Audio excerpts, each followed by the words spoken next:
Love listening to music that takes you back in time? Well, then you'll love Liquid IV's new hydration multiplier flavors, Popsicle Firecracker and sugar-free Rainbow Sherbet. Just like your favorite throwback playlist, these iconic flavors take you back in time. Say goodbye to summer meltdowns and indulge in ice cream-inspired flavors, made for superior hydration than water alone. All made with zero artificial sweeteners. Click or tap the banner to learn more.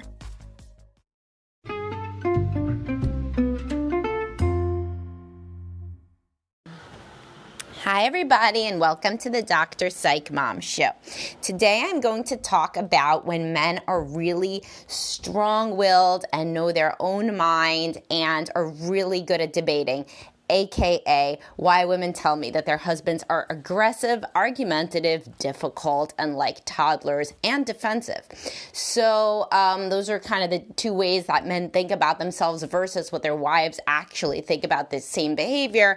And I will tell you about how this manifests when men act like this. Men act like this more than women do in my experience. Not like women can't debate. Obviously they can, and I'll get into that. But there is a certain kind of aggressive tone that men don't, they really underestimate how badly women react to it. And sometimes they even think that women like it. So I really want to clear that up because it's a common dynamic I see in couples counseling and on the internet, quite honestly. The more stuff that I write, the more like men drop into my comments with the same kind of like pedantic mansplaining tone.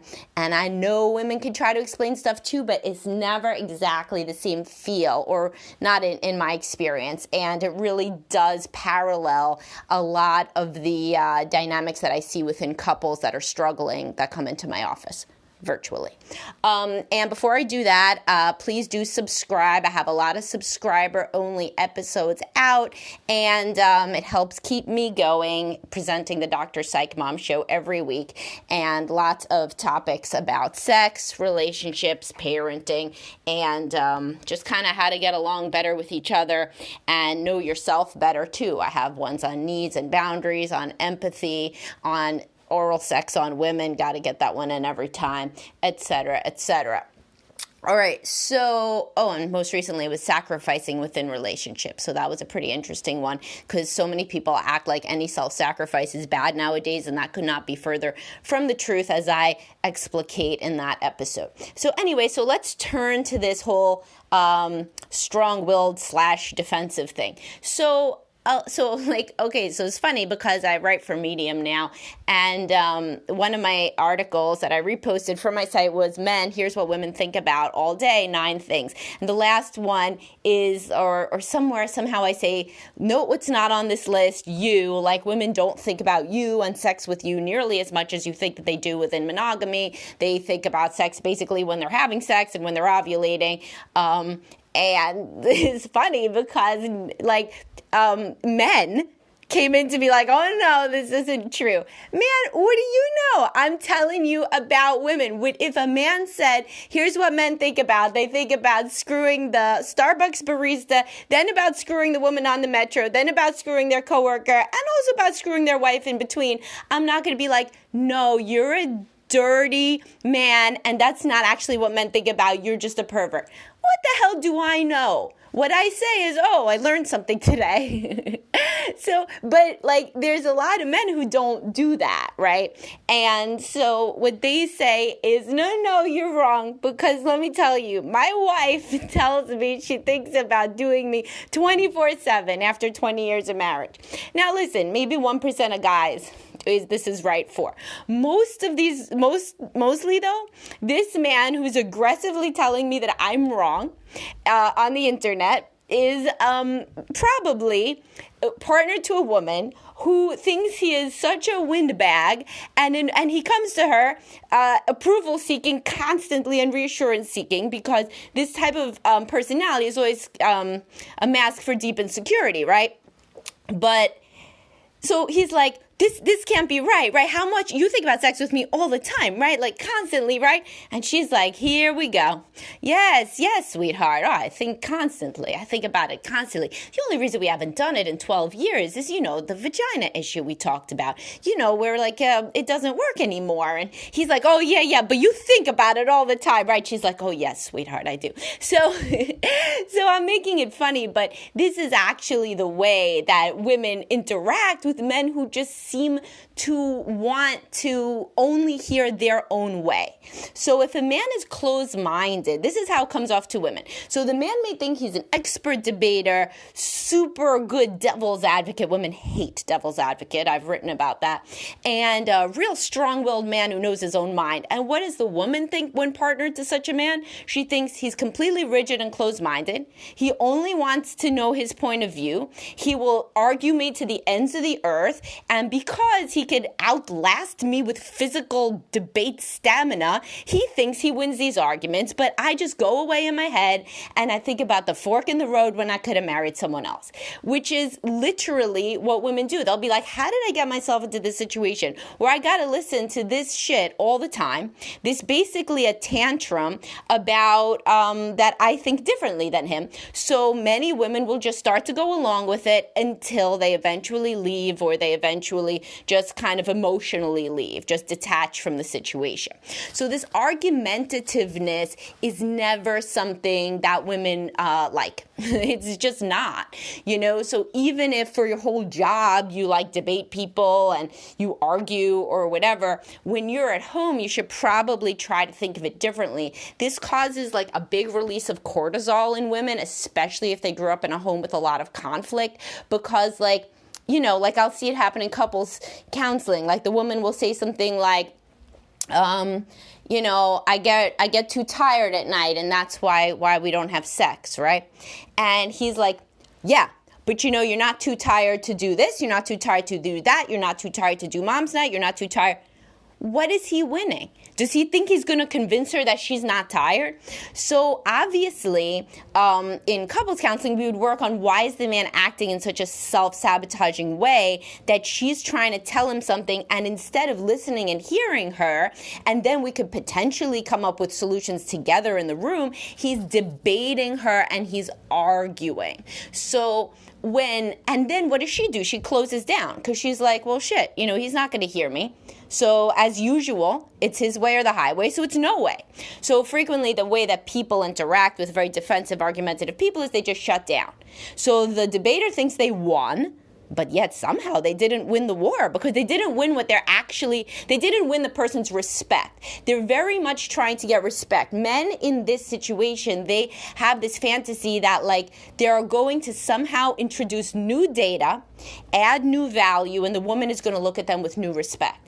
It's the opposite. She thinks, here we go again. It's like when my toddler is arguing that they don't want a carrot because they only eat orange food, and I keep saying a carrot is orange and they can't hear me because they're 2 years old.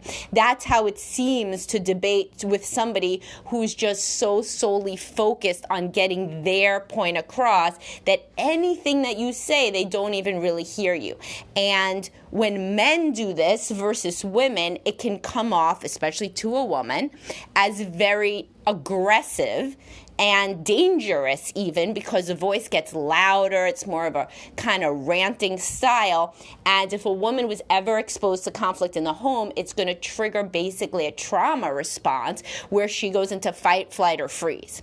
And so women that are initially drawn to men like this, frequently it's their imago. So they had like a dad or maybe a mom who ranted in this yelling kind of way where they never listened to anybody else. And then the guy did this a couple times in the courtship. Maybe it was directed to other people. Maybe she didn't even notice it as it was happening as being similar. But then they get married and years later it gets directed toward her and she completely shuts down because she already feels from her upbringing, she feels a lot of anxiety and fear around a male acting aggressive in this way.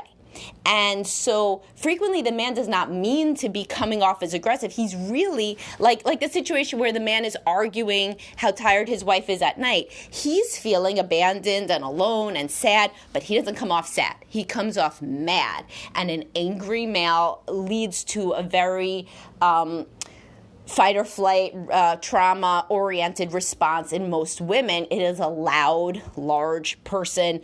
You're supposed to be scared of an angry male evolutionarily. That's a situation you want to get the hell away from. That's not a safe situation. So evolutionarily, a woman that is around a aggressive male, she tries to get the hell away from him. And that's going to be done either emotionally by just dissociating, going somewhere else in your head, or it's going to be done in some other real fight or flight way. Like she rages back at you because that's how she could feel safe in that situation. So do I think there's no angry women? Of course there's angry women. They don't seem to cause the same fear response in their partners. The men are mostly they're sad, like they get like passive and sad, like they feel like the woman doesn't love them anymore, but they don't usually have this response that, and these men may never do anything violent, they really may not, but evolutionarily the woman's body is responding like the man is going to perpetrate violence by continuing to hammer away on a point that they are debating and asking endless questions. Oh yeah, so if you're not tired at night, then when, or if you're tired at night, then when aren't you tired? Because the last time that I asked in the morning, you said, and it's this this kind of ranting voice. Totally the man heard this at home. I'm not saying this comes out of nowhere. Men who act this way frequently had angry fathers, and they are subconsciously acting like those men. It's interesting because if I ever say anything like, who talked to you like you're talking right now to your wife, they'll, if they have the true desire to change, frequently they'll say my dad.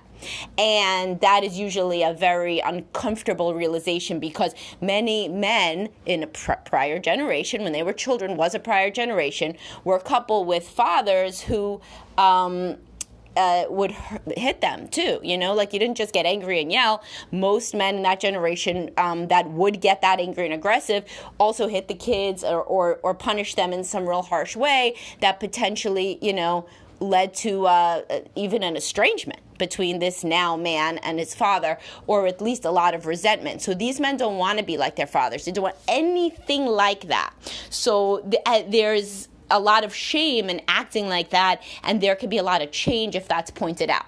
Now, there's some men that don't act aggressive because they saw somebody acting aggressive, but because they literally they feel so hopeless at getting their point across, and so they're trying to use techniques that work with other men, like in the boardroom, at work, whatever, and they're not understanding that this just makes their wives more and more detached, scared, and just not even willing to play ball at all because they are so resentful that the man is acting in this way. So what's a way to act instead? Open-minded. Open-minded is 1,000 times different. And looking in at your own aggressive behavior and being like, okay, if my wife has ever said that I'm aggressive, difficult, defensive, so like the woman brings something up and he's like, I didn't do that. I only did that because you did this. That sort of stuff. Anything like that, the opposite of all of those things is open-minded. So in the case where the woman says, I'm too tired to have sex at night, the man could be like, oh, I hear that. So do you think there's any other times, like that we would be able to do it? I get it. You're really tired at night. The totally different voice. It's a declarative sentence. It's not like haranguing the person to change their mind and admit that they're actually wrong, which does not work. Or if it's the case where the man is defensive, so the woman brings something up, I don't think that you should yell so much at our kid. So usually the man will be, I don't yell. You know who yells? You yell. I mean, I raise my voice, but if you want to hear yelling, I'll really show you yelling, but that wasn't yelling. So what does the woman think? Does she think, oh, good point. It wasn't yelling after all. I must revise my version of events. No, she thinks now he's having a tantrum because I told him he was yelling. Here we go. And this is why I don't feel close. AKA why we don't have sex, And so what would the more open-minded response be? I didn't even know I was yelling. I'm sorry. I didn't know it could come off as yelling. Tell me when I do it again. Or it must be, honestly, I've been feeling really stressed and I probably shouldn't have tried to play ball with him today. Because it was going to be a bad day for me and him interacting, the son in this hypothetical example. So anyhow, there are lots of ways to have more open-minded responses. It's so interesting because I've written about this, but men who are more open-minded outside the bedroom, they get women who are more open-minded inside the bedroom. It's so funny. Men will come in couples counseling be like, she won't even listen to your stuff about responsive desire. I try to tell her about responsive desire and how women operate different than men and how there's all these different ways we could work on our sex life. She won't even hear me. Oh, gee, that sounds terrible for that guy, right? Then we start talking in couples counseling, and he's so closed-minded, and this happens with many, many people. And so she'll be like, well, I was thinking that maybe we could do X, Y, Z, for whatever, for parenting, for socializing, for finances. He'll be like, nope, we don't do it like that. I do it like this. And this is why. Now, how's that any different from the woman being like, I just don't want to have sex? I don't want to hear about responsive desire. That's not me. I don't care. If you are open-minded outside the bedroom and open to polite, respectful discourse, your wife will probably be open to acting much more reciprocal and responsive about conversations about things that you value, many of which for men involve sex, right, and involve the physical side of things. So this is just a way for you to think about it. If your wife has ever called you any of these things, aggressive, defensive, difficult, any of those things, use my data here, what I'm giving you. She probably feels very threatened, and she looks down on you for this sort of response. So she feels angry, she feels you're tantruming, and if she has any experience with conflict in the home, she even feels re-traumatized, listening to you go off and listening to hammer home your point in what you think is such an incisive way. So this could be a good wake-up call to some people who struggle with this way of communicating, and it's an excellent one to share with your spouse if you have ever called him difficult, or if you are the one who realizes that this may be how your wife actually thinks about you.